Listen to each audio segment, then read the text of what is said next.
Hello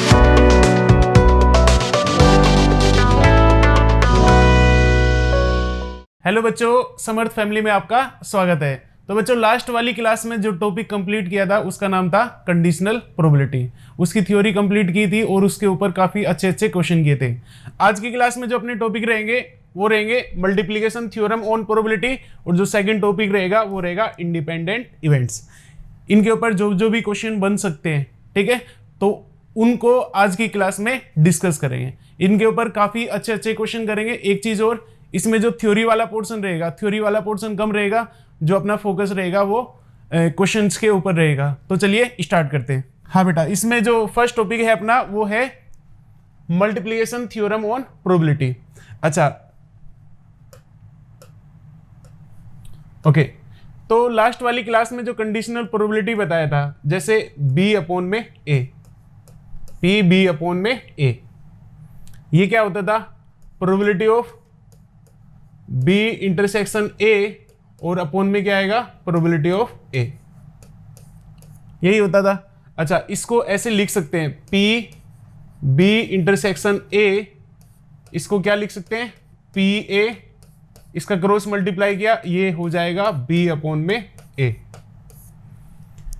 अच्छा, यहां पर ये क्या हो गया? a इंटरसेक्शन b बोलो या b इंटरसेक्शन a, एक ही बात है। तो a intersection b is equal to क्या हो गया? p a और p b अपॉन a, ये तो रिजल्ट आ गया। अच्छा, multiplication theorem on probability.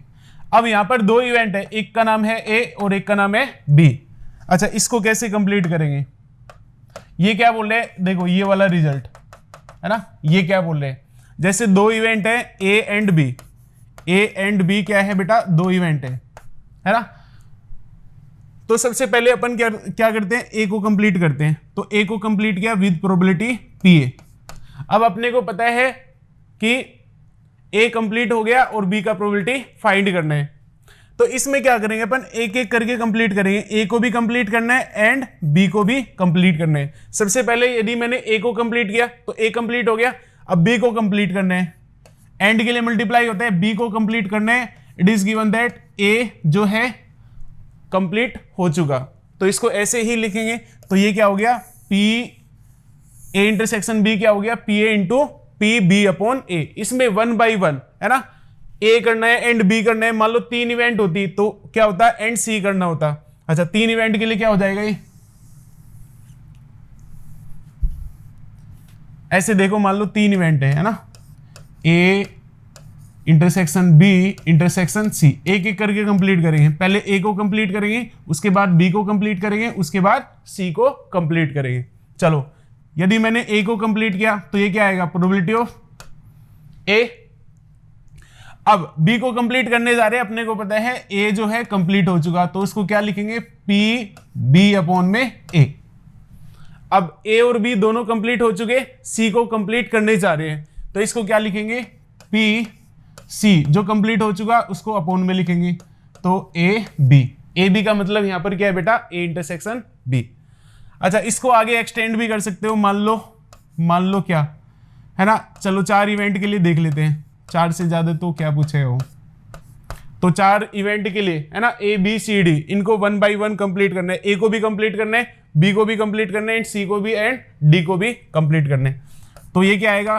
Probability of a, फिर probability of b upon a, फिर क्या आएगा? Probability of c upon a b, फिर क्या आएगा? Probability of d upon a b c। I hope this is clear. तो ये क्या था? मल्टीप्लिकेशन थ्योरम था। अच्छा, यहां पर जो इवेंट्स है, आगे जाके टॉपिक पढ़ोगे वो इंडिपेंडेंट इवेंट आएगा। ये फॉर्मूला हमेशा वैलिड रहेगा, इसमें कोई दिक्कत नहीं है। इवेंट इंडिपेंडेंट हो या डिपेंडेंट हो, कैसी भी रहो, है ना, ये फॉर्मूला हमेशा वैलिड रहेगा। चलो इसके ऊपर क्वेश्चन करते हैं। अच्छा, इसमें भी यही बता रखे लाइक दिस। ओके, जो सबसे फर्स्ट क्वेश्चन आया, सबसे फर्स्ट क्वेश्चन क्या है? From a pack of 52 cards, 2 cards are drawn 1 by 1 without replacement, है ना। 2 कार्ड को निकाला एक एक करके बिना रिप्लेसमेंट के। Find the probability that first drawn card is king and second card is an S card. अच्छा तो बेटा देखो, जैसे ये बॉक्स था इसमें टोटल 52 कार्ड्स थे यहां पर अपने पास, 52 कार्ड्स। इसमें से कितने निकाले? 2 निकाले। कितने कार्ड्स निकाले? 2। अब 2 तो निकाल दिए। फाइंड द प्रोबेबिलिटी, पहला क्या होना चाहिए? पहला किंग होना चाहिए K1, एंड जो दूसरा क्या होना चाहिए? दूसरा एस कार्ड होना चाहिए, दूसरा होना चाहिए S card. K4, K stand for king और A stand for S card. पहला किंग कार्ड, टोटल किंग कितने होते हैं? इसमें 4 किंग होते हैं और एस कितने होते हैं? 4 एस कार्ड होते हैं। अच्छा बेटा, तो पहला किंग कार्ड, इसको पहले मल्टीप्लीकेशन थ्योरम लगाओ, PK1 इंटू में ये क्या होगा? PA2 अपॉन में K1। यहां तक समझ में आ गया? अच्छा K1, तो फेवरेबल आउटकम कितने हैं? 4 में से एक किंग आ जाए तो 4, टोटल 52 यहां तक आ गया। अब बच्चों क्या हुआ इसमें, है ना, तो एक एक कार्ड कम हो गया, टोटल कार्ड कितने बचे? 51 कार्ड। अच्छा एस कार्ड, अब एस कार्ड निकालो, एस कार्ड फेवरेबल आउटकम 4 और टोटल कार्ड कितने बचे? 51, क्योंकि जो अपन ने पहली बार में जो कार्ड निकाला था उसको वापस नहीं रखा, एक एक करके निकाले। पहले एक निकाल लिया, उसको साइड में रख दिया, फिर दूसरा निकाला, लाइक दिस। तो पहला किंग कार्ड निकाला, उसकी प्रोबेबिलिटी कितनी होगी? 4 अपॉन में 52। अब देखो पहला निकाल लिया तो कितना बचा अपने पास? 51 कार्ड बचे टोटल, है ना। अच्छा इसमें एस कार्ड कितने? एस कार्ड तो 4 ही रहेंगे, एस कार्ड कम थोड़ी हुए, तो फेवरेबल आउटकम एस कार्ड के लिए 4 और टोटल आउटकम कितना होगा? 51। इसको सोल्व करते हैं तो कितना आएगा? 1 अपॉन 13 और ये आएगा 4 अपॉन में 51। अच्छा तो इसका जो करेक्ट आंसर आएगा, इसको सोल्व करोगे तो क्या आएगा? Option number A. ये क्वेश्चन कंप्लीट हो गया। इससे बाद में आया अपना there are 15 cards, there are 15 cards जो है, एक सेकेंड,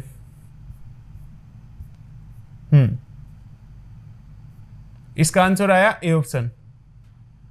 ओके बेटा, जो क्वेश्चन नंबर सेकंड है इसमें क्या बोल रहे? There are 15 cards, there are 15 cards, 5 of these have C, 4 have U, 4 have E and other 2 have T printed on them. 4 cards are drawn one by one without replacement, without replacement, are kept in the same order, और इस order में रखे जाते हैं। Then the probability of making the word CUET, है ना, making the word CUET। अच्छा इसमें देखो C कितने C है? 5 तो C है। अच्छा और जो है 4 U है, वेरी गुड। अच्छा और जो है क्या? 4 E है और 2 क्या है? T है। ये है टोटल कितने हो गए? 5 4 9 4 13 15 हो गए टोटल। ओके CUET बनाना है ना, तो पहले कैसे निकालोगे? पहले C निकाला, है ना, फिर क्या करोगे? फिर U निकालोगे और फिर क्या करोगे? E निकालोगे और फिर क्या करोगे? T निकालोगे। ऐसे इस ऑर्डर में रखने, तभी तो CUET वर्ड बनेगा।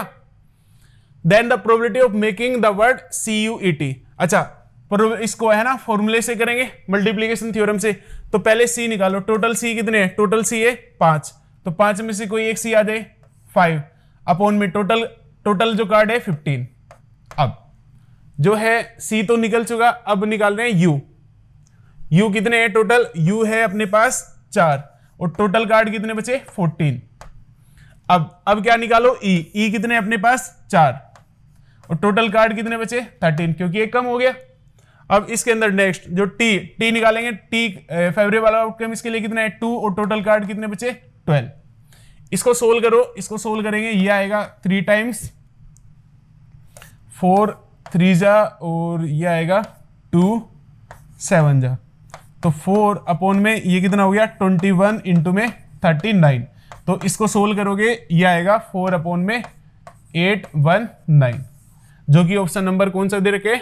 Option number A. I hope ये समझ में आया होगा आपको। तो इसका जो करेक्ट ऑप्शन रहेगा वो रहेगा ऑप्शन नंबर फर्स्ट।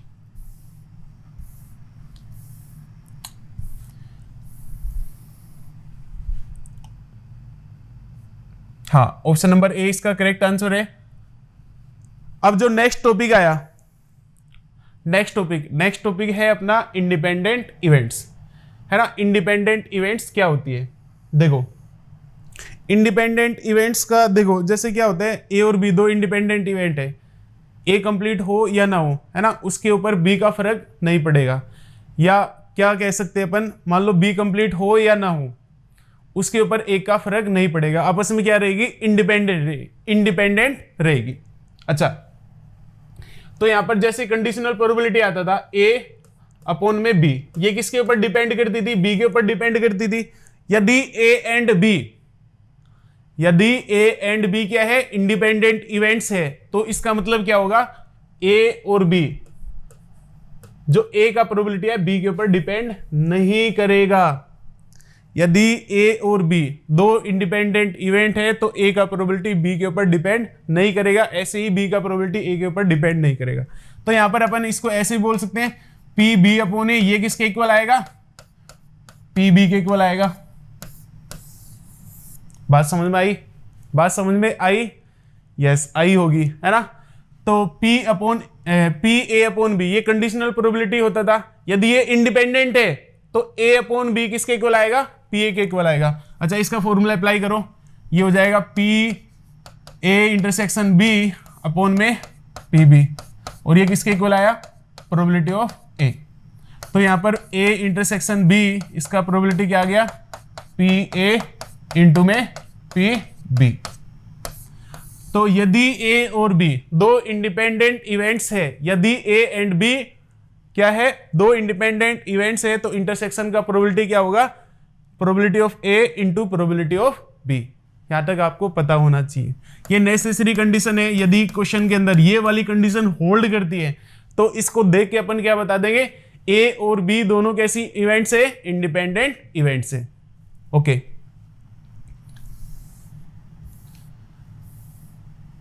तो इसमें यही बोल रखा है ना, two events are independent if, है ना, ये बता ही दिया मैंने, ये भी बता ही दिया और ये भी बता दिया, इसमें कोई दिक्कत नहीं। अच्छा, नोट में क्या दे रखे, यदि ए और बी इंडिपेंडेंट इवेंट्स है, यदि ए और बी कैसी है, इंडिपेंडेंट इवेंट्स है, तो A dash and B dash भी इंडिपेंडेंट होगी, ऐसे ही ए एंड बी डैश भी इंडिपेंडेंट होगी, and A dash and B भी कैसी होगी, इंडिपेंडेंट होगी। इसमें कोई दिक्कत नहीं है, ये नोट आपको याद रखने हैं।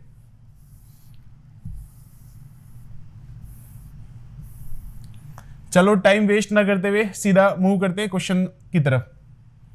जो क्वेश्चन है, क्वेश्चन सेज 4 पर्सन, है ना, 4 पर्सन है independently solve a certain problem, है ना, करेक्टली विद प्रोबेबिलिटी। जो ए है ना, पहला बंदा उसको बोल दिया ए, और जो दूसरा बंदा है उसको बोल दिया बी, और जो तीसरा बंदा है उसको क्या बोल दिया सी, और जो फोर्थ बंदा है उसको क्या बोल दिया डी। कोई बात नहीं, तो इसका जो प्रोबेबिलिटी है, प्रोबेबिलिटी ऑफ ए, इसका प्रोबेबिलिटी है प्रोबेबिलिटी ऑफ बी, और ये है प्रोबेबिलिटी ऑफ सी, और इसका प्रोबेबिलिटी है probability of D. A problem को सोल्व करे, है ना, इंडिपेंडेंटली, तो इसका प्रोबेबिलिटी 1/2, बी सोल्व करे 3/4, और सी सोल्व करे 1/4, और डी सोल्व करे 1/8। यहां तक प्रोग्राम समझ में आ गया। अच्छा, तो आगे की कहानी क्या है, आगे की कहानी है then the probability that the problem is solve correctly by at least one of them. इस बात का क्या मतलब है भाई, जो है प्रोबेबिलिटी बतानी है कि प्रॉब्लम सोल्व हो जाए correctly by at least one of them, यानी कि कम से कम प्रॉब्लम सोल्व हो जाए, कम से कम कोई एक बंदा सोल्व कर दे। इस बात का क्या मतलब है, कम से कम कोई एक बंदा सोल्व कर दे। तो 4 बंदे थे, या तो ए सोल्व कर दे, या बी सोल्व कर दे, या सी सोल्व कर दे, या डी सोल्व कर दे, यही होगा। प्रॉब्लम सोल्व तभी होगी ना। तो इसको कैसे बोल सकते हैं, 1 माइनस टोटल केस में से वे केस घटा दो जब प्रॉब्लम सोल्व ना हो, तो ऑटोमेटिकली कौन से केस बच जाएंगे, वे केस बच जाएंगे जिसमें कम से कम कोई एक बंदा उसको सोल्व कर दे। तो 1 माइनस ना तो ए सोल्व करे, ए डैश या ए बार, है ना बी सोल्व करे, है ना सी सोल्व करे, और ना डी सोल्व करे। बात समझ में आ गई, यहां तक की कहानी समझ में आ गई। अच्छा, क्योंकि A B C D independent events है, तो ए बार बी बार सी बार डी बार भी क्या होगा, इंडिपेंडेंट इवेंट होगा। तो इंटरसेक्शन का जो प्रोबेबिलिटी आएगा वो क्या आएगा, यहां पर A dash intersection B dash intersection C dash intersection D dash, इसका जो प्रोबेबिलिटी आएगा वो किसके इक्वल आएगा, 1 minus P A bar P B bar और पी सी बार इंटू में पी डी बार। यहां तक की कहानी समझ में आई। अच्छा आप मेरे को ये बताओ, देखो ए का प्रोबेबिलिटी है तो ए डैश का प्रोबेबिलिटी कितना आएगा, ये आएगा 1/2। बी का प्रोबेबिलिटी है 3/4 है ना, तो बी बार का प्रोबेबिलिटी कितना आएगा, 1/4 आएगा। देखो पी बी बार कैसे निकालेंगे, 1 माइनस प्रोबेबिलिटी ऑफ बी, तो कितना आएगा 1 माइनस 3/4, तो कितना आएगा 1/4। यहां पर वैल्यू पुट किया। ऐसे ही सी बार कितना आएगा 3/4, और ऐसे ही जो डी बार आएगा, डी बार कितना आएगा, ये आएगा आपका 7/8। तो इसको सिंप्लीफाई करो, 1 माइनस 21 और ये कितना बच गया 256।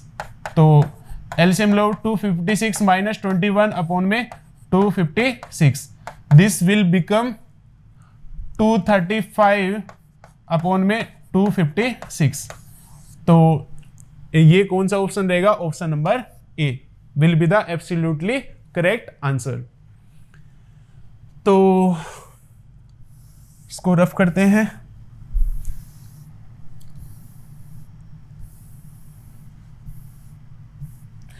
नेक्स्ट वाला लेक्चर इससे भी दासू होने वाला है बेटा, उसमें जो आएगा उसमें टोटल थ्योरम और बेस थ्योरम है ना, उससे काफी अच्छे अच्छे क्वेश्चन बनते हैं और एग्जाम के अंदर भी पूछे जाते हैं। वे क्वेश्चन आसान भी रहते हैं और स्कोरिंग भी रहते हैं। अरे ये क्या कर दिया, ये नहीं है, ये गलत कर रखा। तो इसमें जो आएगा ऑप्शन नंबर ए आएगा। हाँ बेटा, अब जो नेक्स्ट क्वेश्चन है, नेक्स्ट क्वेश्चन भी अच्छा है। इसके बाद में कितने क्वेश्चन रह गए, ओह काफी क्वेश्चन बचे हुए।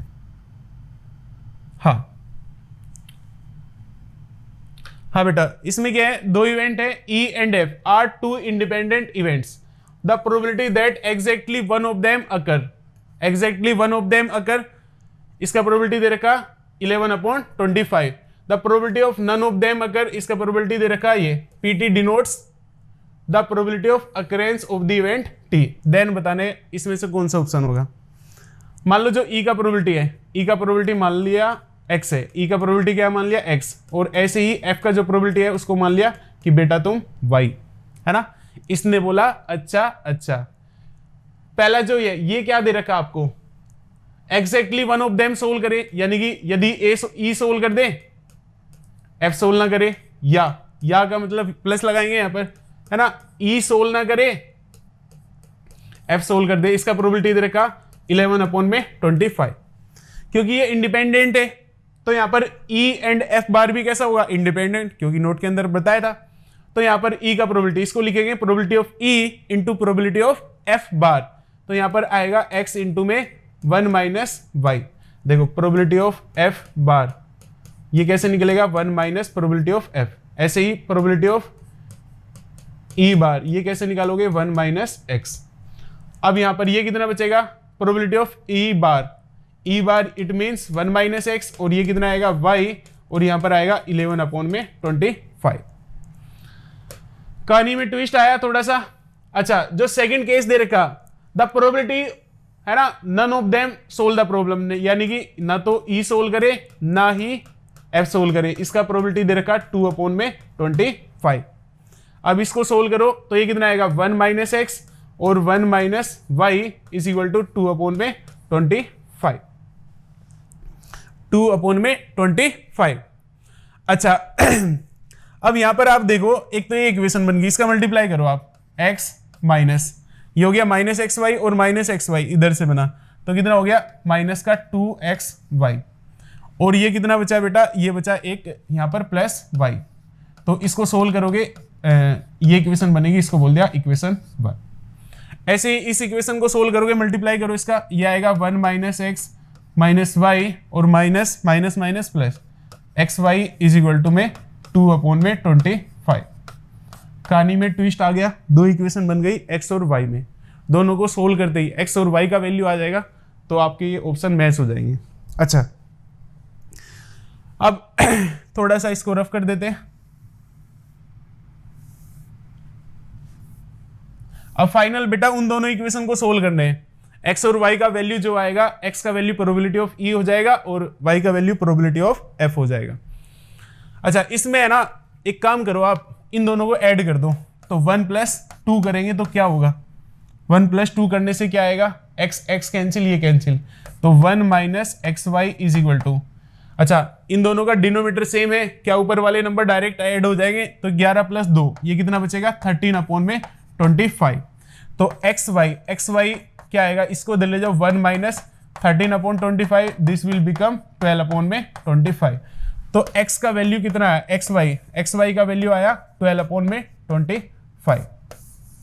अब आप मेरे को ये बताओ, देखो एक तो क्या करोगे, एक तरीका तो ये है थियोरेटिकल तरीका है ना, x या y का वैल्यू उठा के कोई सी भी इक्वेशन में रख दो, तो उससे है ना क्वाड्रेटिक बन जाएगी या जो भी होगी, है ना, तो y में इक्वेशन आ जाएगी, y को सोल्व करके y का वैल्यू आ जाएगा। अच्छा, एक दूसरा तरीका क्या है, ऑप्शन से चेक करो। अच्छा, इन दोनों का मल्टीप्लाई करो तो 12/25 नहीं आएगा, इन दोनों का मल्टीप्लाई करो 12/25 नहीं आएगा। अब बच्चे दो ऑप्शन, तो बेटा देखो इसमें भी 3 × 4 = 12, इसको भी मल्टीप्लाई करके ये आ रहे और इसको भी मल्टीप्लाई करके आ रहे, है ना। क्या इसके दोनों ऑप्शन करेक्ट होंगे क्या, तो इसका आंसर रहेगा, बताओ कमेंट करके, इसका आंसर रहेगा यस, इनके दोनों ऑप्शन आएंगे, क्योंकि बेटा देखो यहां पर है ना x और y में सिमेट्रिक है, यहां पर सिमेट्री है, कुछ फर्क ही नहीं पड़ेगा, x को y से बदल दो तो x और y में ये इक्वेशन भी सिमेट्रिक है और ये वाली इक्वेशन भी सिमेट्रिक है, तो यहां पर इसके दो ऑप्शन, इसका आंसर रहेगा option number A and option number D इसके करेक्ट आंसर रहेंगे। आई होप ये समझ में आया होगा और ये काफी अच्छा क्वेश्चन भी था, इसमें दिक्कत नहीं होनी चाहिए बच्चों को। Okay, I think over explain हो रहा है, ये तो इसके आंसर हो गए। ओके, नेक्स्ट क्वेश्चन ये है, राम प्लेस 3 गेम्स, है ना, चेस विद श्याम। जो राम है श्याम के साथ 3 गेम खेलता है चेस के, है ना, प्रोबेबिलिटी दैट राम विंस, है ना, राम जीत जाए, इसकी प्रोबेबिलिटी कितनी होगी, राम को जिताओ भाई, इसकी प्रोबेबिलिटी होगी, जीतने की प्रोबेबिलिटी होगी प्रोबेबिलिटी ऑफ विन, ये हो गया 0.5, और प्रोबेबिलिटी ऑफ हारने की प्रोबेबिलिटी है 0.3, और जो टाई हो जाए उसकी प्रोबेबिलिटी की है 0.2। आगे कहानी क्या है, find the probability that Ram wins exactly 2 games, है ना, तो इस बात की प्रोबेबिलिटी बतानी है, find the probability that Ram wins exactly 2 games. तो एग्जैक्टली 2 गेम कैसे जीतेगा, राम को 2 गेम जिताओ भाई, क्या क्या केस बन सकते हैं, या तो क्या हो जाए 2 विन हो जाए और 1 हार जाए वो, या तो कहानी ऐसे बनेगी, या क्या होगा 2 जीत जाए 1 टाई हो जाए, यही केस बनेंगे, यही केस बनेंगे। अच्छा, केस तो बना लिए, चलो कोई दिक्कत नहीं। अब प्रोबेबिलिटी कैसे निकालेंगे, अब यहां पर देखो इस कहानी में थोड़ा सा ट्विस्ट क्या है, अब 2 विन जीते, 2 विन है ना, 2 जीते और 1 हारे, तो वो कैसे कैसे बन सकते हैं, देखो 2 जीते मतलब पहला जीत जाए, दूसरा हार जाए, तीसरा जीत जाए, है ना, इसको आपस में इंटरचेंज कर दो, तो यहां पर क्या होगा, पहला हार जाए, लास्ट के 2 जीत जाए, या क्या वो पहला दूसरा जीत जाए और लास्ट का तीसरा हार जाए। तो इसमें कितने केस बनेंगे, इसमें 3 केस बनेंगे। अच्छा, इसके अंदर कितने केस बनेंगे, इसके अंदर भी सिमिलरली क्या होगा, 3 केस बनेंगे। अच्छा, तो कैसे होगा, 2 जीत जाए, तो टोटल कितने गेम है, 3 गेम है, 3 में से 2 जीत जाए, 3 में से क्या वो 2 जीत जाए, तो कितना होगा 3C2। अच्छा, परम्यूटेशन कॉम्बिनेशन से कर लेते हैं, 3C2, और जो बचा 3 में से 2 तो क्या किया उसने, जीत गया वो, और 1 हार जाए, है ना। अच्छा, 3C2 अपॉन में टोटल, अच्छा सॉरी, तो ये केस तो बने थे पहले 3, है ना, इनटू में 1, जो 1 वाला बचा मतलब वो हार गया, और का मतलब यहां पर प्लस, इसके लिए भी 3 केस बने, 3 मैंने बाहर ले लिया, 2 जीत जाए और एक टाई हो जाए। ओके ओके बेटा, ये गड़बड़ कर दिया अपन ने। नेक्स्ट क्वेश्चन आया अपना, उसमें क्या बोले, राम प्लेस 3 गेम्स। राम जो है 3 गेम खेलते हैं, है ना, ऑफ चेस विद शाम। शाम के साथ 3 गेम खेलते हैं। प्रोबेबिलिटी दैट राम विंस, है ना, जो राम जीते इसकी प्रोबेबिलिटी क्या दे रखी, राम जीते इसकी प्रोबेबिलिटी दे रखी आपको 0.5। ऐसे ही जो हारे उसकी प्रोबेबिलिटी दे रखी 0.3, और जो है ना टाई हो जाए इसकी प्रोबेबिलिटी कितनी दे रखी 0.2। अब क्या करते हैं, find the probability Ram wins exactly 2 games, है ना। तो कहानी क्या बोल रही है कि जो राम है, राम को 2 गेम जिताने। राम 2 गेम कब जीतेगा, या तो 2 विन हो जाए और एक हार जाए, या क्या होगा 2 जीत जाए, 2 विन और 1 टाई हो जाए। यही 2 केस बनेंगे। अच्छा, केस तो बना लिए, कोई बात नहीं। अब क्या होगा, अब जो ये केस है देखो, ये कैसे कैसे बनेंगे, है ना, 2 W है 1 L है, W L W, है ना, L W W और W W L। इसके कितने केस बनेंगे, ऐसे 3 केस बनेंगे। इसके 3 केस बनेंगे, और ऐसे ही इसके कितने केस बनेंगे, 3 केस बनेंगे। अच्छा, तो प्रोबेबिलिटी निकालते हैं, चलो। तो 3 इंटू में 2 जीत जाए। अच्छा, 3 तो केस बने, इसके लिए लिया, इसकी प्रोबेबिलिटी, एक केस का प्रोबेबिलिटी 2 जीत जाए। अच्छा, एक जीतने की प्रोबेबिलिटी है 0.5, तो ये कितना हो गया 0.5 का स्क्वायर इंटू एक हार जाए, इसकी प्रोबेबिलिटी कितनी होगी 0.3 प्लस, और के लिए प्लस आएगा। अच्छा, ये भी 3 केस है, तो 3 केस के लिए 1 का प्रोबेबिलिटी, है ना, तीनों केस में प्रोबेबिलिटी सेम आएगा, तो एक केस का प्रोबेबिलिटी इंटू 3 कर दो। 2 जीत जाए, तो 2 जीत जाए, इसका प्रोबेबिलिटी होगा 0.5 का स्क्वायर। एक टाई हो जाए, टाई होने का प्रोबेबिलिटी दे रखा उसने 0.2, इसमें कोई दिक्कत नहीं है। इसको सोल्व करो तो ये कितना आएगा 0.5, 5/10 यानी कि 1/2 और ये आएगा 3/10 प्लस 1/2 और 2/10।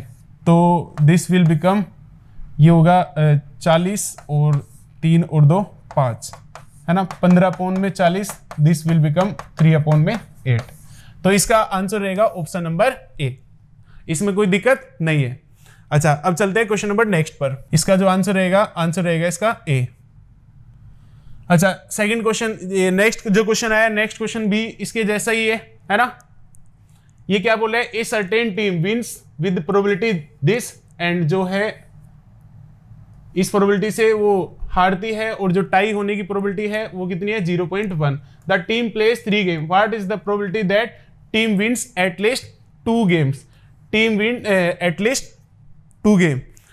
अच्छा, और आगे क्या बोल के, बट नोट लॉस, है ना, बट नोट लूज, जो है इसकी प्रोबेबिलिटी बतानी किसकी, कि जो टीम है एटलीस्ट कम से कम 2 गेम जीतती है और हारती नहीं है ना।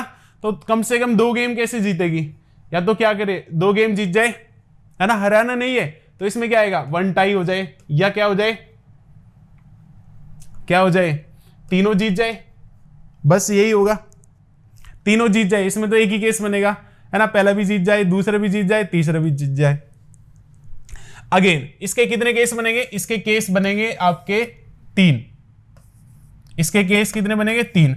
2 जीताओ, 2 गेम किस, अच्छा जीतने की प्रोबेबिलिटी है 0.7, तो 0.7 का स्क्वायर इंटू में एक टाई कराओ, टाई 0.1, ओके, और का मतलब प्लस, इसका तो एक ही केस बनेगा। अब यहां पर तीनों जीत जाए, इसका मतलब हो गया 0.7 का क्यूब, 0.7 इंटू 0.7 इंटू 0.7। इसको सोल्व करोगे तो आंसर आएगा ऑप्शन नंबर सी। ओके, इसका आंसर देख लेते हैं, इसका आंसर आएगा ये सी ऑप्शन। ओके, आज के सेशन का लास्ट क्वेश्चन ऐसे ही है, काफी इजी क्वेश्चन है। E1 और E2, है ना, 2 इवेंट्स है। E1 का प्रोबेबिलिटी दे रखा 1/4, E2 का प्रोबेबिलिटी दे रखा 1/2, और E1/E2 का प्रोबेबिलिटी दे रखा 1/4। तो आपको बताना है कौन सा ऑप्शन ठीक है इसमें से। तो इसमें ध्यान देने वाली बात क्या है, जो P E1 और अपॉन में E2, है ना, इसका जो वैल्यू है 1/4 है, और 1/4 किसके बराबर है, प्रोबेबिलिटी ऑफ E1। तो देखो कहानी क्या है, कहानी समझ में आनी चाहिए। E1 का प्रोबेबिलिटी E2 के ऊपर डिपेंड नहीं कर रहा, इसका मतलब क्या हो गया, E1 और E2 क्या होगी, E1 एंड E2 क्या हो गया, इंडिपेंडेंट इवेंट, है ना। एग्जॉस्टिव का मतलब क्या होगा यहाँ पर, PE1 प्लस PE2 जोड़ के 1 आना चाहिए, जो कि नहीं आएगा, एग्जॉस्टिव नहीं होगा। और इंटरसेक्शन आ रहा तो म्यूचुअली एक्सक्लूसिव तो नहीं होगा, डिपेंडेंट तो नहीं है, तो इसका आंसर क्या रहेगा, ऑप्शन नंबर ए। कहानी समझ में आई। अच्छा, इसके बाद क्या हुआ, इसके बाद की कहानी है, अच्छा इसका जो आंसर रहेगा, इसका आंसर क्या रहेगा, इसका आंसर रहेगा ऑप्शन नंबर ए, इसमें तो कोई दिक्कत नहीं है। ओहो, अब आगे की कहानी में क्या पूछ रहे हैं, इसका प्रोबेबिलिटी बताओ। अच्छा देखो, E1 और E2 इंडिपेंडेंट इवेंट है, तो E1 डैश और E2 भी कैसी होगी, इंडिपेंडेंट इवेंट होगी। तो इसका प्रोबेबिलिटी किसके इक्वल आएगा, प्रोबेबिलिटी ऑफ E1 डैश, और प्रोबेबिलिटी ऑफ E1 डैश कितना आएगा, 1 माइनस प्रोबेबिलिटी ऑफ E1, और बेटा ये कितना हो जाएगा, 1 माइनस 1/4, दिस विल बिकम 3/4। ऐसे ही ये क्या हो जाएगा, प्रोबेबिलिटी ऑफ E2, और इसका आंसर आएगा प्रोबेबिलिटी 1/2। तो ये तो काफी इजी क्वेश्चन था। आज का सेशन अपन यहीं पर समाप्त करते हैं। समर्थ फैमिली में ऐसे ही बने रहे। Thank you.